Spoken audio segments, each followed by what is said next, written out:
Selamat pagi Bapak Ibu sekalian yang dikasihi Tuhan. Kita mengucap syukur kepada Tuhan. Pada pagi hari ini kita boleh bersama-sama akan merenungkan sebagian firman Tuhan. Hari ini kita akan memberikan satu tema. Saya akan memberikan satu tema, yaitu shock. Diambil dari 1 Raja-Raja pasal 12 ayat 1 sampai dengan ayat 24. Sebelum kita bersama-sama merenungkan sebagian firman Tuhan ini, mari kita masuk di dalam doa. Bapa kami yang di surga, kami mengucap syukur, kami berterima kasih untuk pagi yang indah yang Tuhan berikan kepada kami. Dan saat ini Tuhan, bukakan hati kami sehingga kami boleh mendengarkan akan firman-Mu. Pakai hamba-Mu, jadikan hamba-Mu berkat buat setiap kami yang pada pagi hari ini mendengar dan boleh merenungkan bersama-sama, sehingga kami boleh bersama-sama merasakan berkat yang daripada Tuhan. Di dalam nama Tuhan kami Yesus Kristus kami berdoa. Amin. Bapak Ibu sekalian yang dikasihi Tuhan,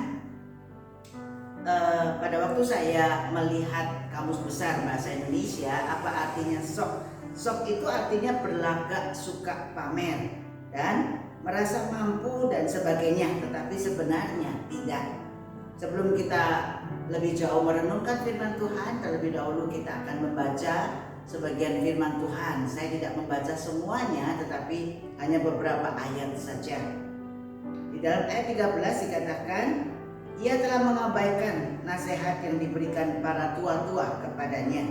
Tetapi datanglah firman Allah kepada Semaya abdi Allah demikian. Katakanlah kepada Rehabeam anak Salomo raja Yehuda, dan kepada segenap kaum Yehuda dan Benyamin, dan kepada selebihnya dari bangsa itu. Beginilah firman Tuhan, janganlah kamu maju dan janganlah kamu berperang melawan saudara-saudaramu orang Israel. Pulanglah masing-masing ke rumahnya, sebab akulah yang menyebabkan hal ini terjadi.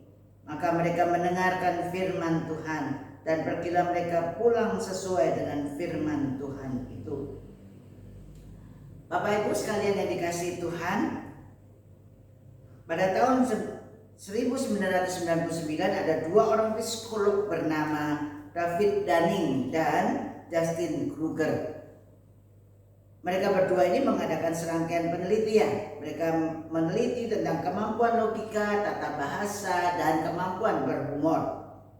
Mereka menemukan bahwa peserta dengan hasil yang rendah justru menilai kemampuan mereka itu di atas rata-rata. Pada penelitian mengenai selera humor, contohnya, beberapa peserta menunjukkan kemampuan yang rendah dalam menentukan seberapa lucu suatu objek. Uniknya, kelompok peserta inilah yang merasa bahwa selera humornya sangat baik. Inilah yang disebut dengan Dunning-Kruger effect. Seharusnya mereka bertanya kepada teman-teman atau orang lain yang memiliki keahlian di dalam bidangnya dan mengecek ulang kebenaran informasi yang dia dapat. Bukan seenaknya mereka mengasumsikan bahwa mereka itu adalah yang terbaik, padahal mereka adalah yang paling rendah. Bapak Ibu sekalian yang dikasihi Tuhan, inilah yang dikatakan ia merasa shock. Dan hal inilah yang dialami juga oleh anak daripada Raja Salomo, yaitu Rehabeam. Siapa sih yang gak kenal Rehabeam? Rehabeam ini adalah seorang anak raja, dia kaya, berpendidikan, pergaulannya juga hebat, dan dia merasa ini loh saya, ya, dia merasa shock sekali karena melihat keadaan latar belakang dirinya. Tetapi Bapak Ibu sekalian yang dikasihi Tuhan, pada saat Raja Salomo meninggal dan dia diangkat menjadi raja, dia diperhadapkan dengan satu masalah. Apa yang dia harus lakukan, dan dia juga merasakan pasti saya bisa melakukan hal yang baik, dan dia merasa shock bahwa dia tidak mau mendengarkan apa yang dikatakan para tua-tua, tetapi dia mendengarkan nasihat orang muda. Dia tidak mengecek kebenarannya langsung, dia mengambil keputusan dengan menyinggung perasaan rakyat dan memberatkan tanggungan rakyat. Apa jadinya Bapak Ibu sekalian yang dikasihi Tuhan? Apa jadinya dengan rakyat Israel? Rakyat Israel yang sudah ditindas pada zaman akhir daripada Raja Salomo. Dia mengharapkan Raja Rehabeam ini bisa untuk menetralisir, bisa untuk mengatasi keadaan. Tetapi tidak demikian. Malahan Raja Rehabeam tidak mendengarkan nasihat para tua-tua. Dia mendengarkan nasihat orang muda. yang tidak dia cross check dengan keadaan sekitar. Dan hal ini yang terjadi adalah pemberontakan daripada rakyat Israel. Bapak Ibu sekalian yang dikasih oleh Tuhan, dan pemberontakan ini terjadi dan akhirnya tidak bisa diatasi oleh Rehabeam. Kenapa? Karena ada seorang pelarian pada zaman daripada Raja Salomo. Ada seorang anak muda yang namanya Yerobeam. Yerobeam ini pada saat itu dia lari karena tidak cocok dengan Raja Salomo. Karena Raja Salomo akan membunuh dia. Oleh karena itu dia lari sampai ke Mesir. Dan akhirnya di sana di Mesir dia sangat disukai oleh Firaun. Dan bahkan adik daripada istri Firaun dijodohkan dengan Yerobeam. Dan sampai akhirnya Yerobeam ini mendengar bahwa Salomo ini meninggal. Akhirnya dia pun kembali lagi.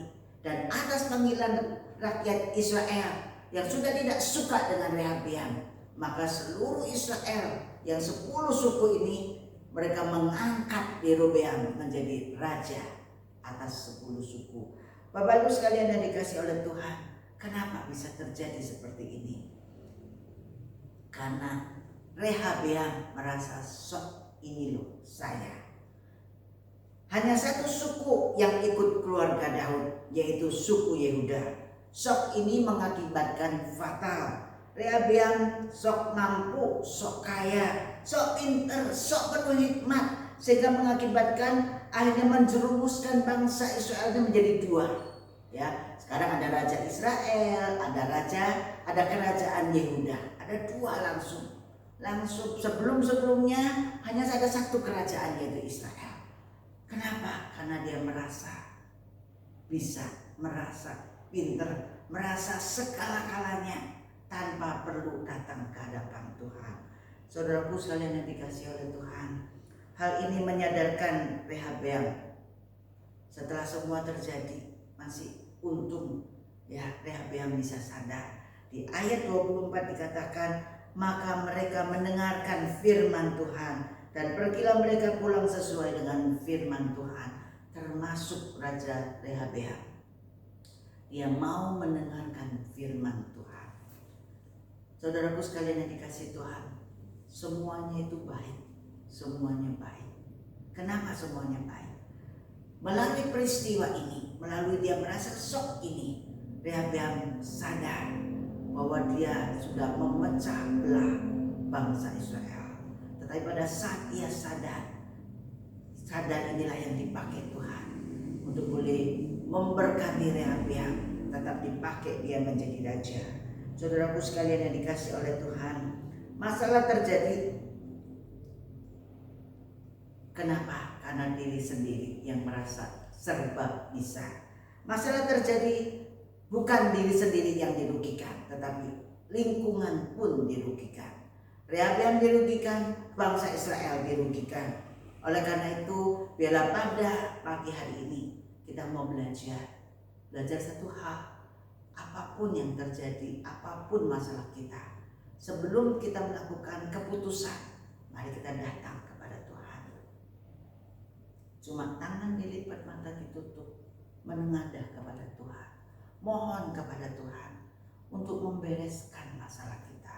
Dan kita bisa bertanya kepada orang-orang yang lebih tua atau lebih berpengalaman atau lebih rohani daripada kita untuk memutuskan segala sesuatu masalah, sehingga kita tidak gegabah memutuskan masalah, akhirnya merugikan diri kita sendiri.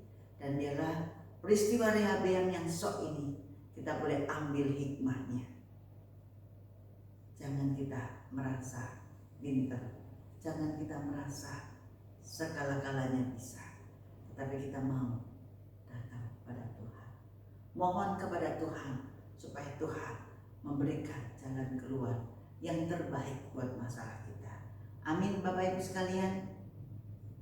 Ya, biarlah pada pagi hari ini, sepanjang hari ini kita lebih dikuatkan oleh Tuhan, karena kita mau bersandar kepada Tuhan. Mari kita berdoa. Bapa kami yang di surga, kami mengucap syukur Tuhan, pada pagi hari ini kami diberikan satu kesempatan untuk kami lebih mengenal akan Engkau Tuhan, dan lebih mengenal akan diri kami. Siapakah kami Tuhan? kami ini cuma debu tanah, tetapi kalau kami diberikan satu kebaikan dari Tuhan, satu kepintaran daripada Tuhan, kami lupa akan Tuhan. Kami lupa akan siapa pencipta kami. Oleh karena itu Tuhan, sadarkan kami, ingatkan kami, sehingga kami tidak melupakan akan Engkau, sehingga kami lebih lagi dekat kepadamu Tuhan. Terima kasih Tuhan, terima kasih. Kami berdoa, kami menyerahkan diri kami Tuhan. Ajar kami untuk kami dekat-dekat dengan Engkau. Di dalam nama Tuhan kami Yesus Kristus kami berdoa. Amin. Amin. Bapak Ibu sekalian, biarlah firman Tuhan pada pagi hari ini selalu mengingatkan kita siapa kita dan siapa Tuhan yang kita sembah. Amin. Tuhan Yesus memberkati.